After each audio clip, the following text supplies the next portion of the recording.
जय श्री राम। आपका हमारे चैनल मिस वैष्णव पर हार्दिक स्वागत है। यदि आप एकादशी व्रत करते हो तो यह वीडियो आपके लिए।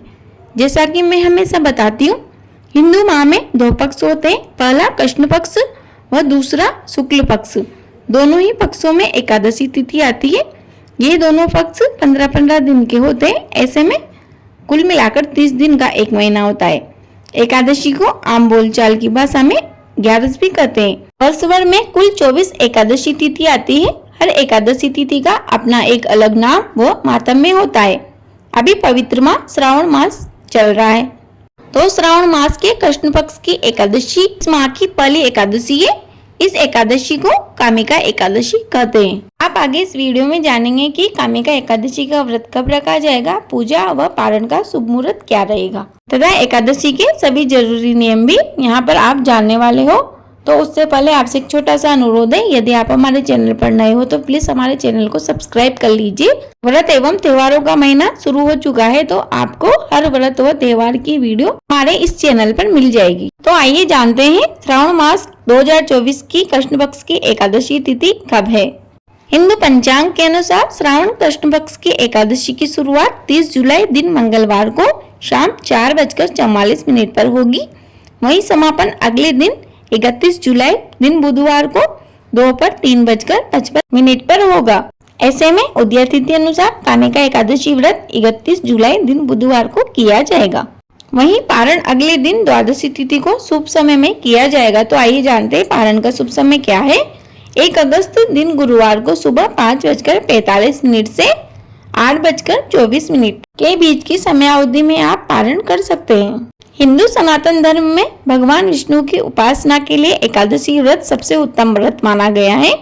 एकादशी व्रत 8 वर्ष से लेकर 80 वर्ष तक के मानवों को करना चाहिए, यानी सभी स्त्री पुरुष बच्चे तथा वृद्धजन यह व्रत रख सकते हैं। श्रावण मास की इस एकादशी का व्रत करने से भगवान विष्णु के साथ ही भगवान शिव का भी आशीर्वाद उपासक को मिलता है। धार्मिक मान्यताओं के अनुसार जो व्यक्ति कामिका एकादशी का व्रत करते हैं उन्हें सुख समृद्धि व ऐश्वर्य की प्राप्ति होती है।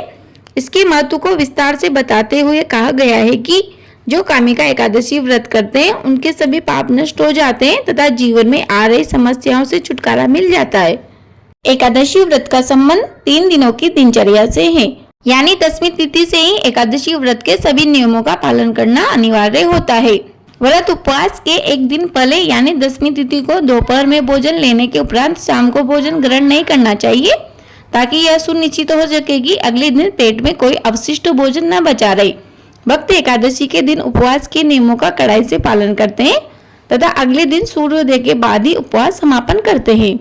एकादशी व्रत के दौरान सभी प्रकार के अनाजों का सेवन वर्जित होता है। एकादशी के दिन एकादशी व्रत करने वालों के साथ ही जो लोग एकादशी का व्रत नहीं करते उन्हें भी एकादशी के दिन भोजन में चावल का प्रयोग नहीं करना चाहिए तथा झूठ व परनिंदा से बचना चाहिए। जो व्यक्ति एकादशी के दिन भगवान विष्णु की प्रेम व श्रद्धा से पूजा करता है उस पर भगवान विष्णु की विशेष कृपा होती है। एकादशी व्रत के दिन भगवान विष्णु का पूजन करने के बाद एकादशी का मातम्य अवश्य सुनना चाहिए। किसी भी व्रत का मातम्य सुनना उतना ही अनिवार्य होता है जितना उस व्रत में पूजा करना अनिवार्य होता है। इसीलिए हमें अवश्य रूप से ही एकादशी व्रत के दिन एकादशी का मातम्य सुनना चाहिए। कामिका एकादशी का मातम्य भगवान श्री कृष्ण जी ने श्रेष्ठ धनुर्धर अर्जुन को सुनाया था। कामिका एकादशी की एक प्रचलित कथा के अनुसार एक गांव में एक वीर क्षत्रिय रहता था। एक दिन किसी कारणवश उसकी ब्राह्मण से हाथापाई हो गई और ब्राह्मण की मृत्यु हो गई। अपने हाथों मारे गए उस ब्राह्मण की क्रिया क्षत्रिय ने करनी चाहिए, परंतु पंडितों ने उसे क्रिया में शामिल होने से मना कर दिया। ब्राह्मणों ने बताया कि तुम पर ब्रह्म हत्या का दोष है, पहले प्रायश्चित कर इस पाप से मुक्त हो, तब हम तुम्हारे घर भोजन करेंगे।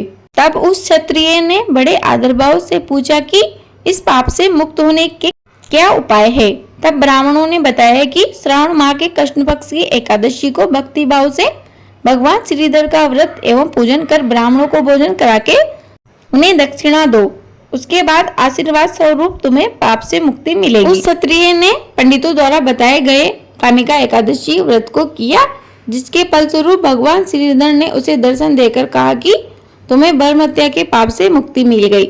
इस व्रत को करने से ब्रह्मत्या आदि जैसे पाप भी नष्ट हो जाते हैं और इस लोक में सुख भोग कर प्राणी अंत में विष्णु लोक को जाते हैं। साथ ही इस कामिका एकादशी पर बनेंगे दुर्लभ योग, ध्रुव योग। यह योग मन को शांत व स्थिर रखने में मदद करता है। सिंह योग, यह योग जातकों को पराक्रम और आत्मविश्वास प्रदान करता है। अमावस्या योग, यह योग आध्यात्मिकता व आत्मज्ञान में वृद्धि करता है। मुझे उम्मीद है आपको यह वीडियो अवश्य उपयोगी लगी होगी। प्लीज वीडियो को लाइक करें, शेयर करें, कमेंट बॉक्स में जय श्री राम अवश्य लिखें। जय श्री कृष्ण। आपका दिन शुभ हो। धन्यवाद।